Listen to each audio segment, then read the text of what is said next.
মানুষের মুখোশ চিনবেন কিভাবে? 3টি বিপজ্জনক সাইকোলজিক্যাল সতর্ক সংকেত। আপনি কি কখনো এমন কোনো মানুষের সঙ্গে পরিচিত হয়েছেন যিনি প্রথমে খুব ভালো ছিলেন, কিন্তু সময়ের সঙ্গে সঙ্গে আপনার আত্মবিশ্বাসটাকেই একদম নষ্ট করে দিয়েছে? হ্যাঁ, সব মানুষ খারাপ নয়, কিন্তু কিছু কিছু মানুষের আচার ব্যবহার এত ভালো, এত সুন্দর যে আপনি বুঝতেই পারবেন না কখন আপনি নিজেই নিজের সিদ্ধান্ত নেওয়ার ক্ষমতাকে পুরোপুরি হারিয়ে ফেলেছেন। আজ জানবেন 3টি সতর্ক সংকেত সম্পর্কে, যা আগে থেকেই চিনতে পারলে অনেক মানসিক কষ্ট এড়ানো সম্ভব। 1 নাম্বার সংকেত, সব দোষ আপনার ঘাড়ে চাপানো। যখনই কোনো সমস্যা হয়, তারা কখনো নিজের ভুল স্বীকার করে না, বরং বলে সব তোমার জন্য হয়েছে।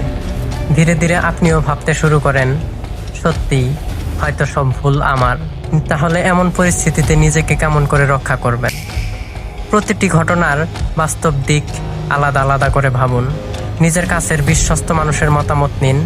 সব দোষ একা নিজের ঘাড়ে সবসময় নেবেন না। 2 নাম্বার সংকেত, আপনার সীমারেখার প্রতি অসম্মান।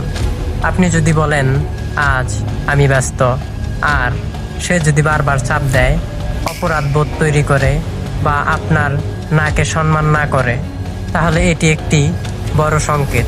সুস্থ সম্পর্কের ভিত্তি হলো পারস্পরিক সম্মান। নিজেকে রক্ষা করবেন কিভাবে এমন পরিস্থিতিতে?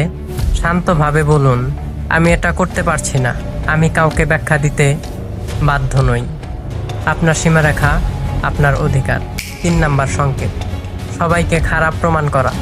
যদি কেউ কখনো বলে তুই শুধু আমাকেই বিশ্বাস কর, তোর পরিবার, তোর বন্ধুবান্ধব কেউ তোর ভালো চায় না, তাহলে সতর্ক হয়ে যান। অনেক সময় একজন মানুষ আপনাকে অন্যদের থেকে আলাদা করে সম্পূর্ণ নিজের উপর নির্ভরশীল বানাতে চায়। কেমন করে এই পরিস্থিতির মোকাবেলা করবেন?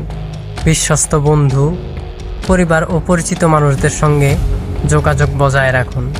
একাধিক মানুষের মতামত শুনুন, এতে বাস্তবতা বোঝা অনেকটা সহজ হয়ে যায়। মনে রাখবেন, যে সম্পর্ক আপনাকে ভয়, অপরাধবোধ বা সবসময় অযোগ্য মনে করায়, সেটি কোনো সুস্থ সম্পর্ক নয়। নিজের সম্মান, মানসিক শান্তি এবং সীমারেখাকে গুরুত্ব দিন। এই ভিডিওতে যদি আপনি উপকৃত হয়ে থাকেন, তাহলে এই ভিডিওটি শেয়ার করে দিন। হয়তো আপনার একটি শেয়ার অন্য কাউকে মানসিক প্রতারণার হাত থেকে বাঁচাতে সাহায্য করবে।